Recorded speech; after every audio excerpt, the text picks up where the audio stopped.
তো আজকে এক্সপ্লেন করতে চলেছি রবি তেজার রিসেন্টলি মুক্তিপ্রাপ্ত রাভানাসুর সিনেমাটি। তো সিনেমার শুরুতে এক বড় বিজনেসম্যান বিজয় ফ্যাক্টরি কাজের জন্য নিজামাবাদ থেকে ফিরছিল। রাস্তায় চেকিংয়ের সময় ড্রাইভার সব কাগজপত্র নিয়ে অফিসারের কাছে যায়। তখনই একটা বাচ্চা বিজয়কে বেলুন কিনতে বলছিল। হঠাৎ একটা বেলুন ফেটে যায় আর বিজয় বাচ্চাটাকে তাড়িয়ে দেয়। যাই হোক, পুলিশ চেকিং করে যাওয়ার সময় বিজয় ড্রাইভারকে মাঝ রাস্তায় নামিয়ে দিয়ে সোজা ডাক্তার রাধাকৃষ্ণের সাথে মিট করতে যায়, কিন্তু সেখানে সবার সামনেই ওকে মেরে ফেলে আর বাকি গার্ডদের ভয় দেখিয়ে সেখান থেকে বেরিয়ে যায়। আর সিন এখানেই কাট হয় আর সিন শিফট হয় কোর্টে। আর এই হচ্ছে লয়ার কানাকাম লক্ষ্মী, আমরা কানাকাই বলবো। অনেকদিন ধরেই কেসটা ঝুলছিল কারণ ডিফেন্স পার্টি সাক্ষীকে লুকিয়ে রেখেছিল। তো সাক্ষীকে আনার জন্য গেছে জুনিয়র লয়ার রবি। তো রবি সবাইকে মেরে সাক্ষীকে ছাড়িয়ে নিয়ে আসে, কিন্তু কানাকা যার ফটো পাঠিয়েছিল তার বদলে অন্য কাউকে ধরে নিয়ে এসছে, ফলে ওরা কেসটা হেরে যায়। যাই হোক, নেক্সট সিনে ওদের মধ্যে ঝামেলা হচ্ছিল কোর্টের কেসটা নিয়ে। তো এখানে আমরা জানতে পারি যে রবি কলেজ টাইমে কানাকার সিনিয়র ছিল, কিন্তু এখন জুনিয়র লয়ার হিসেবে কাজ করছে। আর কানাকা রবির ক্রাশও ছিল আর ওকে প্রপোজও করেছিল, কিন্তু সেই সময় রবি স্ট্রাগল করছিল, তাই শেখরের সাথে ওর বিয়ে হয়ে গেছিল। যাই হোক, পরের সিনে আমরা রবির বাবাকে হসপিটালে দেখি। উনি একজন মেন্টাল পেশেন্ট ছিলেন আর বারবার শান্তি শান্তি করতেই থাকেন। পরের সিনে রবি আর বন্ধু মিলে হাসিটা করছিল। তো ওর বন্ধু বলে, শুনলাম তুই কলেজ লাইফে নাকি ম্যাডামের সাথে খুব এনজয় করেছিলি, তো কতবার কিস টিস করেছিলি? তো রবি হাতে গুনতে শুরু করে। পেছন থেকে কানাকা বলে, একবারও না। মানে বেচারার ভান্ডা খুলে যায়। তখনই ওর নজর পড়ে হারিকার উপর। ও অফিসে এসেছিল ম্যাডামের সাথে একটা কেসের ব্যাপারে কথা বলার জন্য, কিন্তু কানাকা কেসটা নিতে মানা করেছিল। আসলে ফার্স্ট সিনে যে খুনটা করেছিল তারই মেয়ে হচ্ছে হারিকা। কিন্তু হারিকা বলে, আমার বাবা নির্দোষ, আমার বাবা কোনো মার্ডার করেনি, আর ম্যাডামকে রাজি করাতে বলে। এখন রবি হারিকাকে ইমপ্রেস করার জন্য কানিকার কাছে যায়, কিন্তু কানিকা রাজি হয় না। তো রবি বলে, তাহলে আমি কিন্তু আর তোমার সাথে কাজ করব না, আমি চলে যাচ্ছি। তো কানাকা বলে, আচ্ছা ঠিক আছে, থ্যাংক ইউ। তো রবি ভাবে যে হিতে বিপরীত হলো না। তো কানাকাকে বলে লাস্ট টাইমের জন্য একটা সেলফি তুলি, আর সেলফি নাম করে একটা ফটো ক্লিক করে ওকে ব্ল্যাকমেল করতে শুরু করে। আর বলে, সবাই এতদিন আমাদের সম্পর্কে গুজব লটাচ্ছিল, কিন্তু এখন তো আমার কাছে প্রুফও আছে। তো এখন কানাকা না চাইলেও কেসটা নিতে বাধ্য হয়। রুম থেকে বাইরে বেরিয়ে রবি হারিকার সামনে পুরো শো অফ দেখাচ্ছিল, কিন্তু হারিকা বাইরের থেকে সব দেখে ফেলেছিল যে কিভাবে ও ম্যাডামকে রাজি করিয়েছিল। এখানেও বেচারার ভান্ডা ফুটে যায়। যাই হোক, পরের সিনে আমরা এএসপি হানুকে দেখি। ওনার কাছে ডিআইজি সিম্বার একটা কল আসে আর ওনাকে একটা কেসের ব্যাপারে কথা বলার জন্য আসতে বলে, কিন্তু এএসপি 2 মাসের মধ্যে রিটায়ার হবে, তাই আর কোনো কেস নিতে চাইছিল না, কিন্তু সিম্বার কথায় আসতে রাজি হয়। নেক্সট সিনে রবি হারিকার সাথে জেলে যায় সব ডিটেলস জানার জন্য। তো বিজয় বলে, আমি নির্দোষ, আমাকে ফাঁসানো হচ্ছে, আমি কোনো মার্ডার করিনি। আর বলে, সেদিন রাস্তায় চেকিং বসেছিল, একটা বাচ্চা বেলুন বিক্রি করছিল, তো হঠাৎ একটা বেলুন ফেটে যায় আর আমি অজ্ঞান হয়ে যাই। পরের দিন যখন আমার জ্ঞান ফেরে আমি অন্য জায়গায় ছিলাম, আর তখনই পুলিশ এসে আমাকে অ্যারেস্ট করে নিয়ে আসে। আর ওখান থেকে বেরোনোর পর রবি হারিকাকে বলে, তোমার বাবাকে যদি স্প্লিট পার্সোনালিটি বলে চালানো যায় তাহলেই ছাড়ানো যেতে পারে, যেমনটা অপরিচিত মুভিতে দেখা গেছিল। এছাড়া কোনো উপায় দেখতে পারছি না। কিন্তু হারিকা বলে, আমার বাবা কোনো পাগল টাগল না, উনি ঠিক আছেন। আর এই বলে সেখান থেকে চলে যায়। যাই হোক, পরের সিনে এএসপি হানু ডিআইজি সিম্বার সাথে মিট করে আর বলে, কেসটা স্টাডি করে যা বুঝলাম এতে কিছু গন্ডগোল আছে। মার্ডার করার পর কেউ জেনে বুঝে সেখানে প্রমাণ ছেড়ে এসছে। আমার ইনভেস্টিগেশন কখনো ভুল হতে পারে না, আর এই কেসে একটা বড় রহস্য আছে। যাই হোক, পরের সিনে রবিরা ডিফেন্স লয়ারের কাছে যায় হেল্প চাইতে, কিন্তু ডিফেন্স লয়ার বলে, সব প্রমাণ তোমাদের এগেনস্টেই আছে, তোমরা কেস হেরে যাবে। কিন্তু রবি বলে, পুলিশ রিপোর্ট অনুসারে যখন মার্ডার হয়েছিল বিজয়ের হাতে চোট ছিল, তাহলে নিশ্চয়ই সেখানে ব্লাড স্যাম্পেলও পাওয়ার কথা। তো সেখানে কি বিজয়ের কোনো ব্লাড স্যাম্পেল পাওয়া গেছে? তো ডিফেন্স অফিসার বলে যে না। তো রবি বলে, এর মানে বিজয় সেখানে ছিলই না, তাই না? আর বলে, টিমকে পাঠিয়ে চেক করাও যে সেখানে ব্লাডের কোনো স্যাম্পল আছে কিনা। আর এতে হারিকাও ইমপ্রেস হয়। আর এখন এএসপি বাকি অফিসারদের ডেকে গত 2 বছরের সব মার্ডারের কেসগুলো ভালো মতো চেক করতে বলে, আর বলে মার্ডারের কোনো প্যাটার্ন আছে কিনা সেটা চেক করতে। যাই হোক, পরের সিনে রবি হারিকাকে নিয়ে কানিকার কাছে যায় বিজয়ের জন্য একটা বেল অ্যাপ্লিকেশন করার জন্য, কিন্তু তখনই সেখানে ডিফেন্স লয়ার আসে আর বলে যে কাল পর্যন্ত বিজয়ের শুধু জেল হতো, এখন তো ফাঁসি হবে, কারণ মার্ডার প্লেসে ব্লাডের স্যাম্পল পাওয়া গেছে। আর এতে হারিকা রেগে সেখান থেকে চলে যায়। একটু পর এএসপি কানাকার সাথে মিট করতে আসে আর বলে, এই কেসের জন্য আপনার মতো একজনের প্রয়োজন ছিল। আর বলে যে আমার মনে হয় বিজয় এই মার্ডারটি করেনি। এটা শুনে রবিও খুব খুশি হয়। তখনই লেডি অফিসার রুহি কল করে বলে, স্যার প্যাটার্নটা পেয়ে গেছি, আর ওনাকে একটা জায়গায় মিট করতে বলে, যেখানে ওটা জানতে পারে যে বুলেট পেহেলবানের সাথেও এমনটা হয়েছিল। একদিন রাস্তায় চেকিংয়ের সময় কেউ জানলায় জোরে ধাক্কা মেরেছিল, তারপর অজ্ঞান হয়ে গেছিল, আর যখন ওর জ্ঞান ফিরেছিল ও অন্য জায়গায় ছিল। আর তখনই পুলিশ তাকে মার্ডারের জন্য অ্যারেস্ট করেছিল, যেমনটা বিজয়ের সাথে হয়েছে। তো অফিসাররা বুলেট পেহেলবানের ভাই গলি পেহেলবানের সাথে মিট করে, যেখানে ওরা জানতে পারে যে বুলেট পেহেলবান লন্ডনে গেছিল, কারণ সেখানে নাকি বাকি সেলিব্রিটিদের মতো ওরও একটা স্ট্যাচু বানানো হবে। আর সেটার জন্য চুল, নখের স্যাম্পল আর শরীরের মাপঝোঁকও নিয়েছিল। আর টাকা কত চেয়েছিল জিজ্ঞেস করলে জানতে পারে যে 1 পয়সাও চায়নি।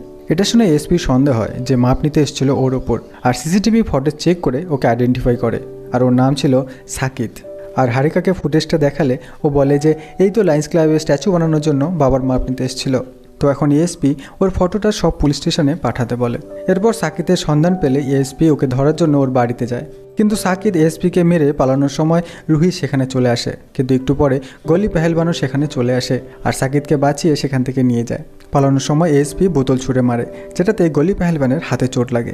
নেক্সট সিনে গলি পেহেলবান সোজা থানা যায় আর ডিআইজি সিম্বাকে গুলি করে মেরে দেয়। এরপর ওরা বাড়ি পৌঁছলে এখানে খোলে একটা বিশাল রহস্য।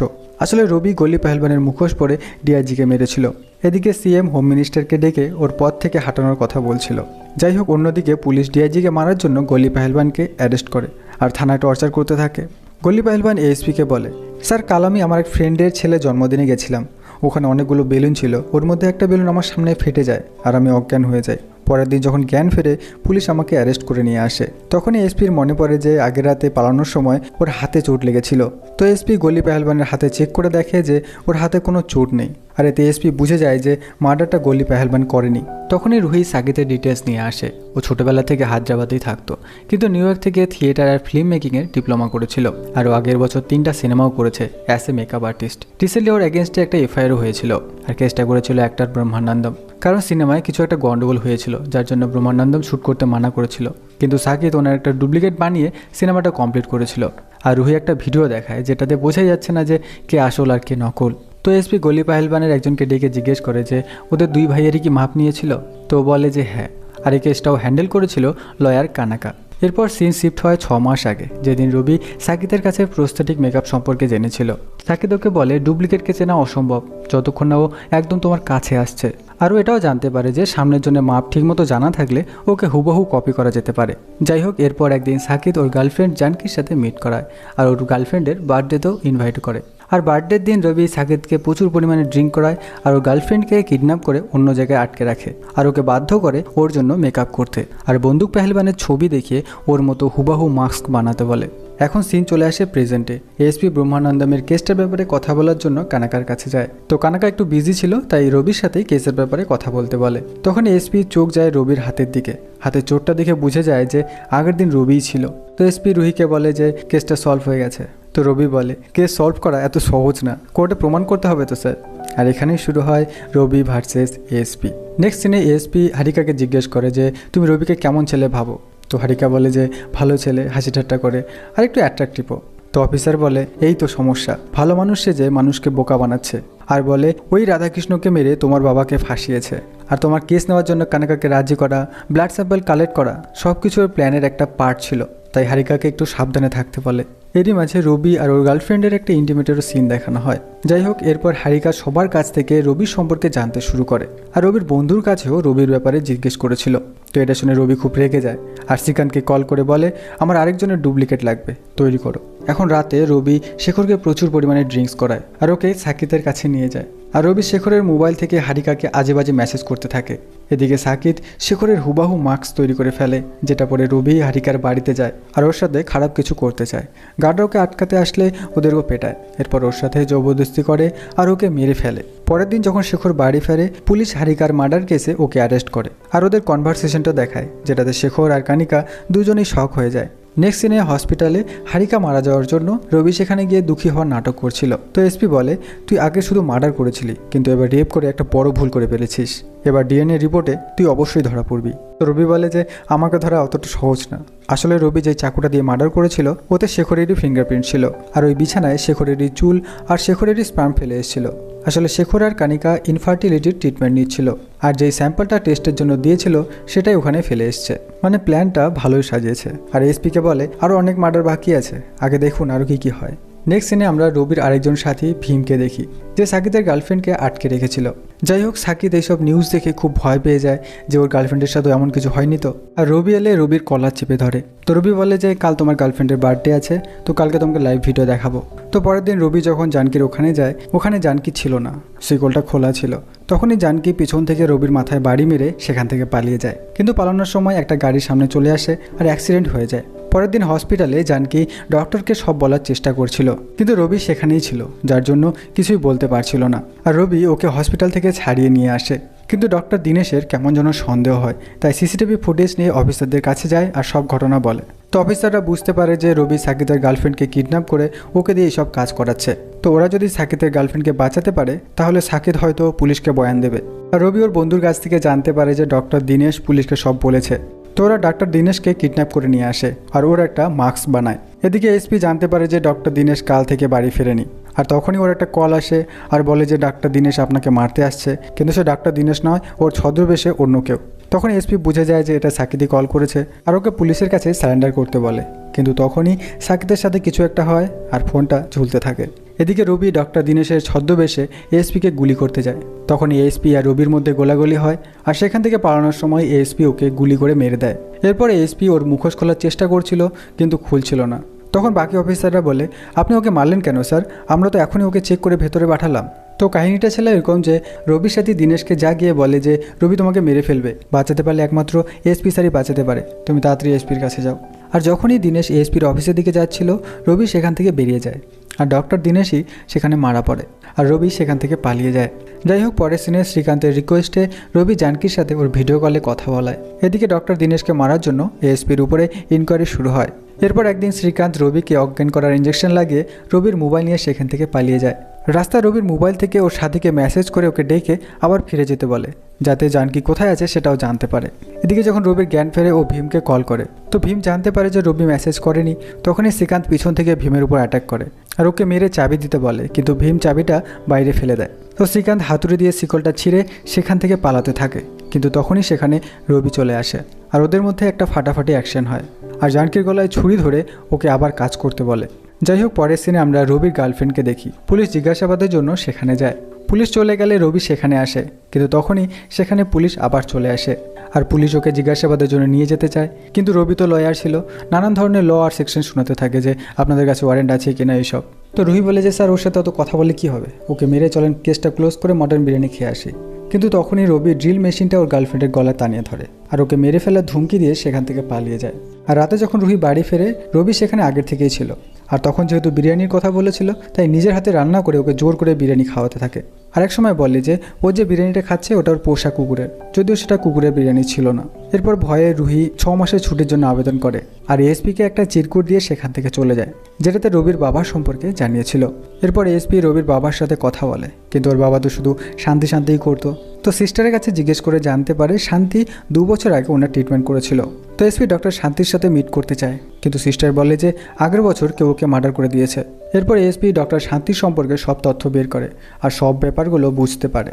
আর পরের দিন এসপি রবির সাথে মিট করে আর এখানেই বের হয় সিনেমার আসল রহস্যগুলো। রবি যাদের মার্ডার করেছিল ওরা প্রত্যেকে আলাদা আলাদা হলেও ওদের একটা মেইন কানেকশন ছিল, যেটা ছিল ডাক্তার শান্তি। আসলে 20 বছর আগে ফার্মা কোম্পানি সিনকক্স সুগার মেডিসিনের প্যাটেন্ট ফাইল করেছিল, যার মূল্য ছিল প্রায় 2 কোটি টাকা। আর ডাক্তার রাধাকৃষ্ণ যাকে ফার্স্ট মার্ডার করেছিল ও ছিল এফডিএ ডাইরেক্টর, যে ওই কোম্পানির সিনিয়র সায়েন্টিস্ট ছিল।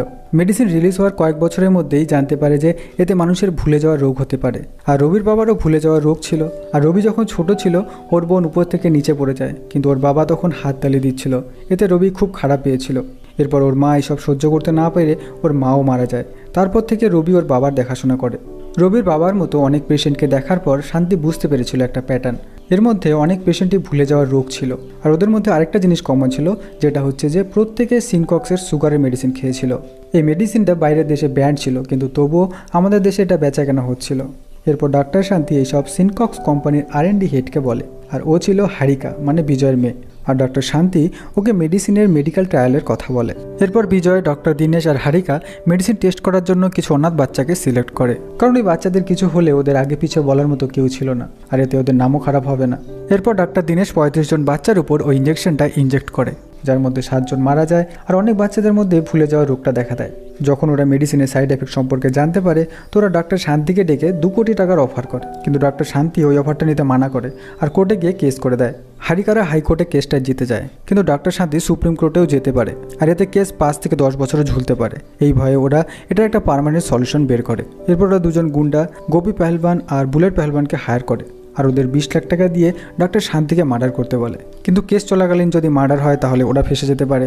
তো লয়ার শেখর বলে যে রেপ আর মার্ডার যদি একসাথে হয় তাহলে কোনো প্রবলেম হবে না।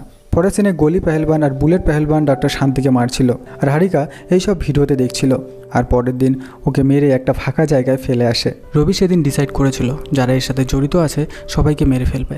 এরপর ওই মার্ডার কেসে অন্য কাউকে ফাঁসিয়ে ওদের এনকাউন্টার করা হয়, আর এনকাউন্টারটা করেছিল ডিআইজি সিম্বা। কিন্তু এইসব ধামাচাপা দেওয়ার জন্য হোম মিনিস্টার কোম্পানির 30% শেয়ার নিয়েছিল। এখন রবি তো সবাইকে মেরে দিয়েছিল, কিন্তু এখন একমাত্র বাকি ছিল হোম মিনিস্টার। তো এসপি রবিকে বলে যে তোমার সব জেনে বুঝতে পারছি যে তুমি একটা ভালো মনের মানুষ, এভাবে খুন না করে আমরা দুজনে মিলে ওকে শাস্তি দিতে পারি। কিন্তু রবি কোনো কথাই শোনে না। এসপি বলে আমি হোম মিনিস্টারকে মারতে দেবো না, কিন্তু রবি বলে আমি হোম মিনিস্টারকেও মেরে বেঁচে যাব, আমি ল আর অর্ডার ভালো মতো জানি, তুমি আমাকে ধরতেও পারবে না। এদিকে হোম মিনিস্টার জানতে পারে যে সিএম ওকে হোম মিনিস্টারের পদ থেকে হাঁটাতে চলেছে। তখনই ওর একজন এসে ওকে বলে যে টার্গেট করে কেউ সিনকস কোম্পানির লোকেদের মারছে, আপনি একটু সাবধানে থাকুন। তো এবার হোম মিনিস্টার ভাবে যে বাঁচতে হলে এবার চিফ মিনিস্টার হতে হবে, আর সব এমএলএদের ডেকে একটা পার্টি অ্যারেঞ্জ করে। কিন্তু সেদিন ওয়াশরুমে সাকিদ আর ভীম মিলে হোম মিনিস্টারকে অজ্ঞান করে আর হোম মিনিস্টারের ফেসের মাপ নিয়ে আসে। কিন্তু পরের দিন সাকিদ একের পর এক মার্ডারের কথা ভেবে ওর গার্লফ্রেন্ডকেও না মেরে দেয়। এই ভয়ে হোম মিনিস্টারের সাথে দেখা করতে যায় আর হোম মিনিস্টারকে ওর মাস্কটা দেখায়। এটা দেখে হোম মিনিস্টার তো পুরো শক হয়ে যায়। এরপর সাকিদ হোম মিনিস্টারকে রবির ব্যাপারে সব বলে আর হোম মিনিস্টারকে ওর গার্লফ্রেন্ডকে বাঁচাতে বলে। তো এখানে হোম মিনিস্টারের মাথায় একটা আইডিয়া আসে আর সাকিদকে বলে হোম মিনিস্টারের জন্য একটা কাজ করতে, আর কাজটা হচ্ছে যে রবির মাস্ক বানাতে হবে। সাকিদ যখন রবির মাস্ক বানাচ্ছিল তখন রবি সেখানে আসে আর বলে যে তুমি আমার মাস্ক কেন বানাচ্ছ। তখনই হোম মিনিস্টারের লোকজনও সেখানে চলে আসে আর সাকিদ পিছন থেকে রবির মাথায় বোতল দিয়ে আঘাত করে আর রবিকে নিয়ে যায়। আর এখন হোম মিনিস্টারে একজন রবির মাস্ক পরে আর হোম মিনিস্টার ওর প্ল্যান মতো সিএমকে মারতে বলে। পরের সিনে ওরা এক সবাই সিএমকে মারার প্ল্যান করে, যেটাতে ওখানকার কিছু পুলিশ অফিসারও ওদের হেল্প করে। তো এখন হোম মিনিস্টার সিএমকে মারার সিগন্যাল দেয়। তো সেখানে একজন বোম ব্লাস্ট করায় আর হোম মিনিস্টারের লোক সিএমের দিকে বন্দুক টানিয়ে হঠাৎ হোম মিনিস্টারকে গুলি করে মেরে দেয়। তো কেন এমনটা হলো চলো ফ্ল্যাশব্যাকটা দেখে আসি।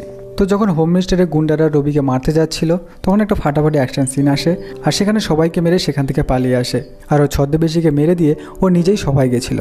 পরের সিনে প্রেস মিটিংয়ে অফিসার বলছিল যে রবি পালিয়ে কোথায় যাবে, ও পালাতে পারবে না, সব জায়গায় চেকিং বসানো আছে, 24 ঘন্টার মধ্যে ও ধরা পড়বে। কিন্তু তখনই রবি ছদ্মবেশী রবি মানে দেবাকে নিয়ে সেখানে আসে আর বলে যে ও হোম মিনিস্টারকে খুন করেনি, দেবা ওর মেকআপ নিয়ে হোম মিনিস্টারকে মেরেছে।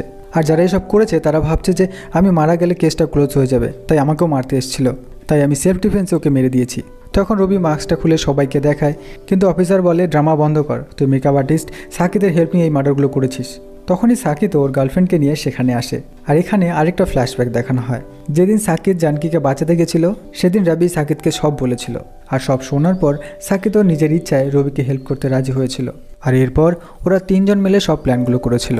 আর এখন প্রেজেন্ট সিনে সাকিদ বলে যে স্যার আমাকে যে জোর করে কাজগুলো করিয়েছিল সেটা রবি ছিল না, সে তো হোম মিনিস্টারের রাইট হ্যান্ড দেবা ছিল। জানকিও বলে যে দেবা রবির ডুপ্লিকেট সেজে ওকে কিডন্যাপ করেছিল আর সাকিদ প্রুফ হিসেবে একটা ভিডিও বানিয়েছিল। তো এখন অফিসাররা সব জেনেও ওকে কিছুই করতে পারছিল না আর দেবাকে ও সেলফ ডিফেন্সে মেরেছিল আর এতে ওর কোনো সাজা হয় না। আর অফিসারকে বলে সেলফ ডিফেন্সে মার্ডারে তো কোনো শাস্তি হয় না, তাই না? তার মানে আমি নির্দোষ, তাই তো? মানে রবি এতগুলো মার্ডার করেও বেঁচে যায় আর মুভিটা এখানেই শেষ হয়। তো